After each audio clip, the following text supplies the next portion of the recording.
thanks for stopping by my channel. This is Anna's Aqua Home, where I sew, craft, and DIY.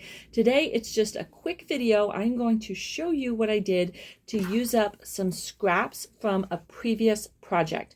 So I will link it in the description, but I made a woven basket using fabric. Let me get it for you. All right, right here. If you have not seen that video, you can go check it out. I've got some of my handmade scrunchies in it right now. How I made this was I made 2.5-inch strips of fabric and 2.5-inch strips of batting. And then I folded both of those together and then folded those together again and sewed down the one side. And that is the strips that I wove to do this basket. So I have some left over. They're not huge pieces, but I definitely have a whole bunch of them. This is only some of them that I pulled out. So here's what the ends look like. You can kind of see where I did folding it over and then folding it over again and sewing down the one side. So I want to use up all these strips so that I don't have them just sitting around, but then I don't want to throw them away because I feel like they're still good. So I only have a few. Let's try to make a mug rug. I think that's what I'm going to call it. So yeah, I've never done this. I don't have a tutorial. I'm just gonna see if I can figure out how it goes. So you're welcome to come along with me. Let's get sewing or weaving. So the first part that I had to decide is what size I was going to make my mug rug. Now you can make this larger, like even a placemat size. I was just going for something small to use up my little scraps. Most of mine were about 6.5 inches or more. So I went ahead and just cut them all at 6.5 inches. But again, that's really personal preference. Once they were all cut, I had to decide how I was going to start weaving these together. I started thinking I would work from the center out, kind of starting to put them together and then slowly add to the corners. I did not get very far using that method before I decided, nope, we're going to start at one side and work. So I did try to make it work. I thought about even pinning some to make it work before I said I don't have enough fingers to hold all these pieces together. So I ended up lining up a whole bunch of my strips vertically and then sewing all of those strips together. So one side of my little mug rug was sewn together and secured so that at least one side wasn't going anywhere as I wove the rest of my little pieces together. So you can see what that looks like.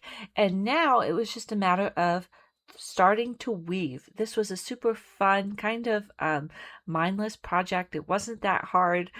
So I just had fun. I put on a movie and sat here while I was listening, just weaving back and forth.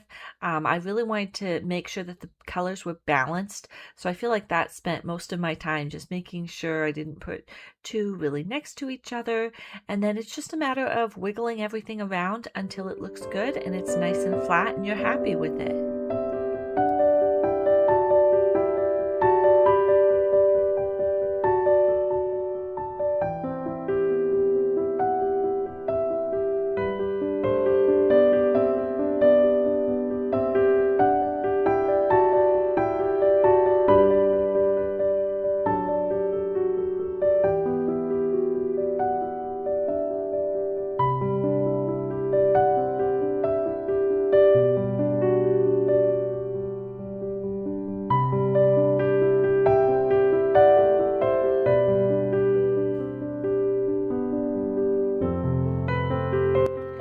I finally got to the place where I was happy with the size, I was happy with the look, and I went ahead and finished this off by sewing around every other edge. So the one edge was already sewn, so it was just a matter of going through, making final adjustments, wiggling everything around, making it really tight, and then sewing each of the edges together. So just lining them all up, pushing them together, and sewing them down.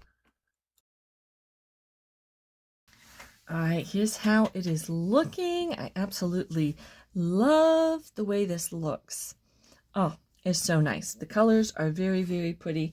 I did find a random one that I hadn't used. It fell on the floor, so I could have added one more different variating color, but that's okay. I like it how it is. Now we have to go ahead and decide what we're doing for the edges. When I made the fabric woven basket, I used a traditional, like my 1/2 inch binding, and I did not like the way that looked. It didn't go very well over all the different parts. I didn't like it very much. So I thought maybe I could do like this, right? And it's like a thicker bias binding. And so I tried putting that there, but I'm just not sure. I mean, I guess that would work. I'm not sure I like the color necessarily.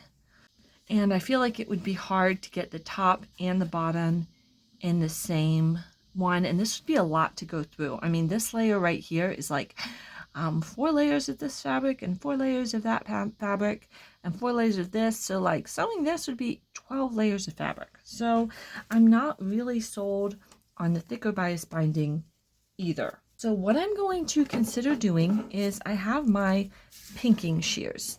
And I was thinking, what if I just cut the edges with my pinking shears and just finished it up that way.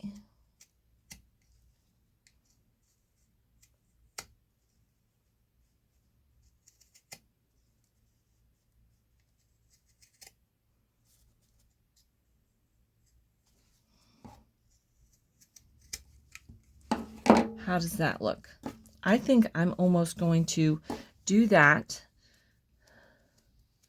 Again, there's some batting coming out because it's not just the fabric, but it's also some batting. But I think I like the way that looks, and I'm going to keep doing that pinking all the way around.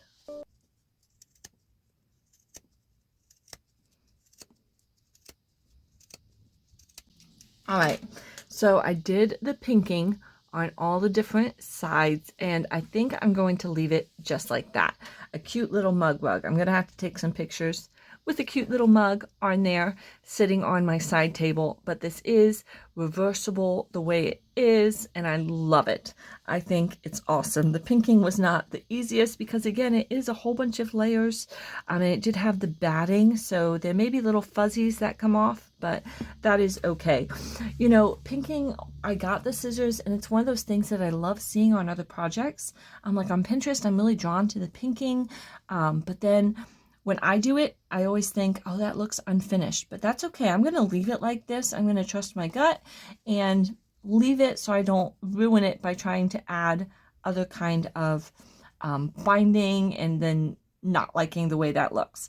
So here's my cute little, I don't know what to call it. It's a woven mug rug coaster with bias binding strips.